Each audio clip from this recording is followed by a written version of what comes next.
E às vezes as pessoas não entendem, existe evidência científica, tanto para transtorno de ansiedade, para depressão, que o Brasil é líder mundial. A gente fica dizendo que o povo brasileiro é feliz, mas o OMS, os últimos trabalhos mostram que 10% do povo brasileiro tem transtorno de ansiedade. É um dos povos mais ansiosos do mundo. A incidência da depressão está sendo 5%, que são níveis muito altos, né? E o que a gente faz, às vezes, com o psicólogo, tudo isso? Ele ajuda você a modular. A mesma coisa acontece na religião, na igreja. Então, assim, você percebe que a própria oração, ela tem um papel. Então, assim, a meditação. Então, existe, sim, um substrato anatômico, mas existe uma série de modulações que a gente, ser humano, consegue fazer. Então, às vezes é difícil separar. Eu brinco com o paciente, vai fazer tudo. Você vai tomar um remédio. Isso que eu ia falar. Acho que é importante tudo você fazer faz tudo. bem, né? Eu brinco com o paciente e falo assim, eu quero lá saber o que funciona. Eu quero que funcione. Se você disser, eu estou bem, se for psicólogo, se for... Então, assim, esse trabalho conjunto que a gente chamou de multidisciplinar, sem hierarquizar, que às vezes o paciente fala assim, eu não quero remédio. Eu falei, por que o preconceito com remédio? E às vezes tem um outro, eu só quero remédio. Não quero conversar, não. Então, a mesma forma que o senhor falou desse, às vezes é o casal que vai precisar do psicólogo, de uma terapia, entender por quê, o que aconteceu com ele, que ele tem essa dificuldade toda de falar, como ele vai melhorar, né? Então, Uma pessoa considerada louca, ela é considerada louca, ainda existe esse conceito ou não existe mais? Por exemplo, antes alguém que estava às vezes até com alguma doença, que hoje se entende qual era considerada louca. Perfeito. Ainda existe esse conceito ou não, já não se pensa mais que alguém realmente é louco? Isso. E o que acontece? O que é a loucura, né? É uma mudança da pessoa, do comportamento dela.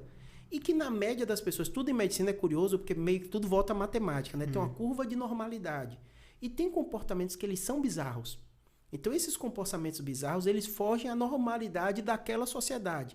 Então, é difícil você falar em loucura, insanidade. O conceito de loucura, ele muda conforme a realidade da sociedade. A realidade da pessoa, da sociedade, do período histórico. Então, hoje, o que acontece? A mesma coisa, a gente está falando de loucura, mas vamos também para depressão, né? Ficar triste é normal. O senhor vai ficar triste, eu vou ficar triste. Como é que você define que alguém vai ter uma depressão? Então, a ciência, ela tenta trazer isso para uma coisa mais prática. Óbvio que não é perfeito, né? Mas, obviamente, o que ela faz? Ela tenta modular aquilo. Então, tem uns critérios que a gente chama DSM, que é um Código Internacional de Doença de Transtorno Mental, que ele classifica as doenças. Então, por exemplo, é muito comum, às vezes, a pessoa... Acontece comigo, senhor, você está muito feliz, né? Você nem sabe por que é. Você é o dia que você produz mais, você tem um monte de ideia, então tem aquele dia que você está mais para baixo. Isso é super normal. Mas o que faz alguém ter um transtorno bipolar?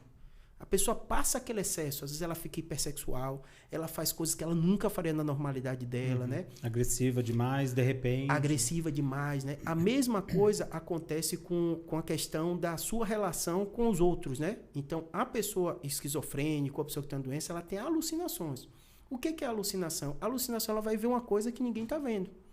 Então, ela tem aquela alucinação, ninguém está vendo aquilo, ela tem uma questão auditiva também, então às vezes ela ouve voz que não está vendo, as pessoas não estão...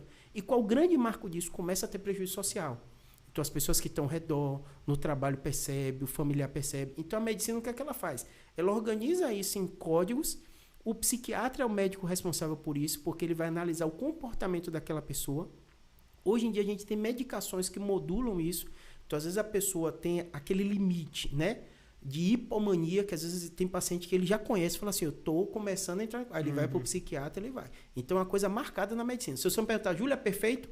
Não é perfeito como nada na ciência. Exato, que é isso que eu ia dizer, porque até porque a observação é de cada cérebro, né? E cada um é uma máquina muito particular, né? Embora eu acho que as peças sejam muito parecidas, o funcionamento nem sempre é idêntico, isso, né? Acho. No meu dia a dia na neurocirurgia é muito comum. Tipo, paciente recente, paciente, não, eu tô com isso, tô com dor, acho que eu tô com tumor e tal, papá. Aí você vai, um discurso super coerente. De repente ele foi, foi porque lá no meu trabalho e tal, sou militar, colocaram um chip na minha cabeça. Aí você começa a ver aquele discurso, aí você começa a colher. E aí você tem que entender que a pessoa, quando tem alucinação, não é culpa dela. Ela não está entendendo aquele contexto, então ela começa, e ela é inteligente, ela às vezes começa a confabular. Confabular o quê? Ela tem que fazer alguma coisa que faça sentido. Então ela começa... Aí ela cria a história do chip para dizer, é por isso que eu não tô bem. Isso, e a gente tava brincando de internet antes, que tem tudo, né? Aí ela entra naquela bolha de pessoas... Alguém que, por exemplo, não quer tomar vacina da Covid diz que vão introduzir um chip, um negócio na veia dela. O senhor entrou isso na Covid e é verdade mesmo. O que acontece? Normalmente o ser humano ele vai se agrupando em grupos. E obviamente a gente assim assim, né? A gente quer dizer, o meu pensar é normal e o do outro não. A gente sabe que tem uma variedade muito grande, né? Só que o grande problema é que às vezes a pessoa passa daquele limite, né? Da normalidade, da interferir na vida dos outros. Então, eu tenho vários pacientes que dizem, não vou tomar vacina, estou por isso e aquilo. Eu ouço e tal, respeito, eu falo, a ciência, isso e aquilo. Teve um que eu operei a cabeça. Gente, você operou comigo, abri baseado na ciência, mas a vacininha você tá com medo por quê? Aí você começa a entender, mas muitas vezes desses pacientes, eles entram, que é o mal da internet, eles entram num redemoinho de pessoas que só falam aquilo. Então tem uma crítica muito grande disso, que a internet te apresenta o que você mais está procurando. E às vezes as pessoas, e isso é muito comum, às vezes você que tem rede social, e eu também que tenho rede social, às vezes que a pessoa ela tem vários tipos de transtornos e às vezes ela foca em doença. Então ela começa a ver doença, diz que sonhou com isso, aí foi isso. Então essa questão do normal e o doente é sempre complicado, mas a medicina hoje ela consegue estabelecer direitinho quanto a isso. E as pessoas têm que parar de ter esse medo de ir para o psiquiatra, porque ele que vai ajudar isso. A mesma coisa acontece com depressão. Todo mundo, eu até brinco, como o senhor que é de alto rendimento, faz um monte de coisa, eu até brinco com o paciente e falo assim, eu também sou ansioso, eu tenho alguns traços, porque assim, você vai fazer uma cirurgia no outro, o que é que vai acontecer? Aí tu conversa com a família, qual UTI vai? E se o material toquei? Então... É normal ter certas ansiedades? É normal, faz parte. Eu esses dias estava bem ansioso, eu fui ajudar um evento, um tempo atrás, que a gente teve na nossa diocese lá, e eu já fiz isso outras vezes, já sabia como ia ser, a programação passou pelas minhas mãos, eu sabia, mas antes eu estava absolutamente preocupado. Isso é normal? Ou... É super normal. É normal. E às vezes as pessoas falam assim, Júlio, mas eu já fiz isso, como você deu exemplo.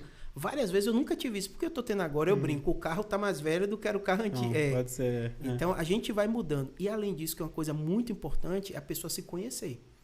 Porque assim, quando você começa a se conhecer, você vê aquele limite, às vezes seu limite vai mudando, seu cérebro vai mudando também, suas ansiedades vão mudando, mas a ansiedade, o estresse faz parte do ser humano, né?